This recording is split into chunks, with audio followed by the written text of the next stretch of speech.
Free-to-play games, love them or hate them, there are some that might be worth checking out if you don't want to spend any money. Here are 10 new free-to-play games coming in fresh for 2022. Let's get started off with number 10 and talk The Cycle Frontier. This is an upcoming FPS player versus enemy style game. In it, players are taking the role of essentially a prospector, and you're traveling to this planet that has been abandoned because of hostile alien wildlife and deadly storms. So your goal is to drop down onto the planet and seek out resources and treasure, but of course, you're gonna have to explore, loot, and fight. Not only against the wildlife and harshness out there, but also other players and characters that are also trying to get to the loot. The idea in the loop is really like you get enough loot and then you run an escape back to your ship to then cash in on that loot to upgrade everything for your next journey. Interesting concept. It's clearly taking and tweaking a bunch of different concepts from other games and mashing them together, and interestingly enough, it's being published and developed by Jaeger, the folks behind Spec Ops: The Line and the underrated Dreadnought. Because of their pedigree, we just kind of like the games they make, even if they don't make many.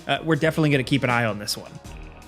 Next, over at number 9, we have Spine. This is an action-heavy, cyberpunk-y style game in a dystopian world where two factions are fighting for control, but they're all powered by this spine technology. This tech that's like implanted literally into people's spines to give them lightning-fast reflexes. You're gonna be able to choose a character in a roster of characters that all have their own different varieties in terms of like spine abilities and their own fighting styles. That's roughly going to be a 3 vs 3 type of game, and it looks to be pretty interesting, especially because it's releasing on all platforms. There's melee combat, there's ranged combat, there's some more cinematic style camera angles, and we're just hoping that it's as cool as it looks. You know, you can't trust trailers and stuff on their own, but if it's free anyway and the bar to entry is low, we might end up trying this one. Next, over at number 8, we have Gangstar New York. Now, this is both an iOS and Android and PC game. It's going to be available on Steam, and it's from Gameloft. Now, Gameloft, of course, is famous now for having big budget, over-the-top mobile games that kind of seem very derivative of console games. Like they have their own generic Call of Duty, multiple Grand Theft Auto clones, but Gangstar New York looks to really kind of step up things a bit because, I mean, just look at it on screen here. People have been able to get access to an alpha and play through a lot of the game on PC, and it does look pretty good, and it seems like it's a lot of fun. There's a ton of freedom. It's an open world, chaotic action game. You're gonna be able to get a jetpack and just do all kinds of crazy stuff. There's a good emphasis on stunts and racing through the New York streets. Now, no, this is not an accurate representation of New York by any means. As somebody from New York, this is not it, dude. But it does look like a really fun playground for just free chaos. Now, it's probably going to come with a lot of the mobile game style free-to-play trappings, of course, and it's put on PC. But hey, sometimes you can't beat just a quick and easy free open world game. I mean, look at this. Next, over at number 7, we have Crowz, and it's spelled Crowz with a Z. Yes, really. But what this is a competitive first-person shooter set in a world destroyed by meteorites where countries basically pay factions of mercenaries to fight over very specific sought-after resources. It's team-based in some pretty open environments with mission objectives and some customization, and gameplay looks to be a little chaotic with vehicles and cool weapons and explosions and stuff, but also a layer of some tactics, teamwork, and accuracy, which we really like. It seems like it might have a smaller budget, and you know, at first glance it might look like a knockoff PUBG, but if you just like this style of game and you're looking for a bit of a change up and see how somebody else handles the formula, maybe Crowz will be a hit. It's slated as coming soon. Next, over at number 6, we have ExoMecha. As of right now, there's not a ton of info about it still, but we have had a lot of gameplay trailers, and it seems to have been making a buzz, really just because of what it is and how it looks. It seems like a mashup of a bunch of games like Killzone, Halo, and Titanfall, with almost like on-the-ground, boots-on-the-ground combat with troops with sci-fi weaponry, while at the same time, the battlefield is also littered with giant, almost Transformers and Power Rangers style mechs, some of them being dinosaurs. You're going to be able to hijack or use vehicles, and while it might just be a fun competitive first-person shooter, the actual style and the whole mech thing just makes it that much more ambitious and helps it stand out. This is going to be releasing on the Xbox platform and PC, and we're definitely going to be jumping into this one because if it's even an inch like Titanfall, we're going to give it a shot because we're still itching for Titanfall 3, and that seemingly isn't going to happen anytime soon, so we'll take the next best mech thing. Now over at number 5, we have KartRider Drift. The KartRider franchise, believe it or not, is actually pretty underrated. It's flown under the radar for quite a while just because of how Mario Kart dominates everything, but the KartRider franchise has had a lot of success in Korea. People go absolutely nuts for it. And with KartRider Drift, you're getting it on PC and consoles, and you're gonna have cartoonish, fun racing in wild, wacky maps that actually require some precision driving and drifting with some pretty addictive mechanics. There's also gonna be power-ups in the field to engage with, and of course, characters and carts are going to be customizable. So that's probably where you're going to end up seeing the free-to-play elements that are a little less desirable, but still, if that core gameplay is sweet, we're in. Next over at number 4, we have MultiVersus. Now, there are a few platform fighters that are popular today, like, say, free-to-play Brawlhalla. People are still loving that and playing that, and the developers are still supporting it, but another game that is coming into the competition is MultiVersus. This is very much like a Super Smash Bros. Type of thing, but the setting and characters are just a mix of famous franchises from Warner Brothers history. Think Batman, Shaggy and Scooby-Doo, Superman, Bugs Bunny, stuff like that. Every character, of course, is going to have their own unique moves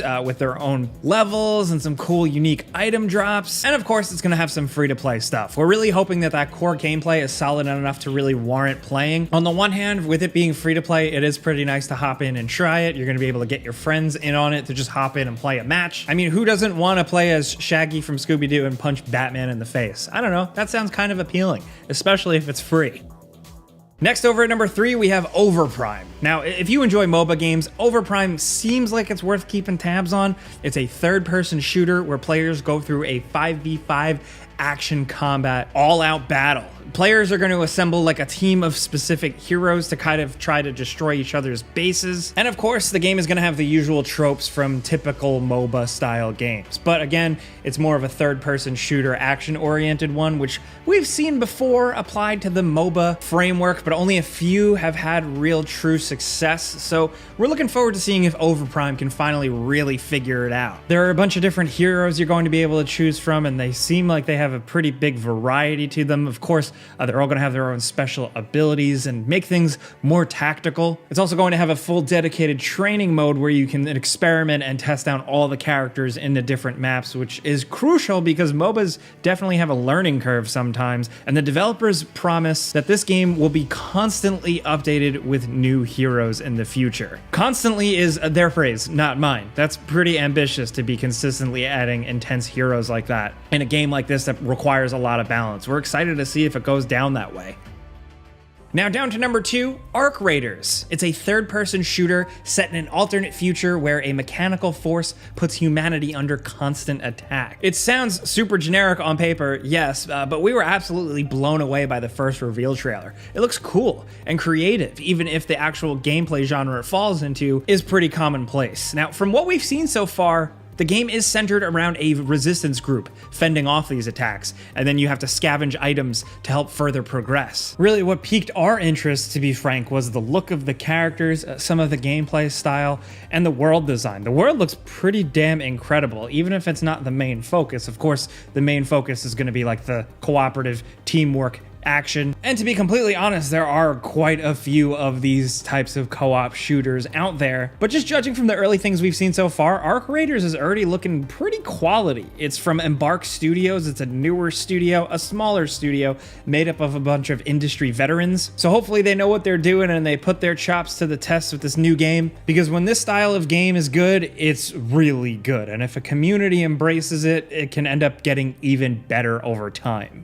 As of right now, we don't have a firm release date, but we do know it's coming this year for PC, PS5, and Xbox Series X and S. Now down to number 1, we have Vampire the Masquerade Bloodhunt. This is yet another Vampire the Masquerade game, which has kind of been having a bit of a resurgence in popularity lately with titles, but most specifically the upcoming Vampire the Masquerade Bloodlines 2, a main game which we're really looking forward to, but in the meantime, hopefully this thing can keep us busy.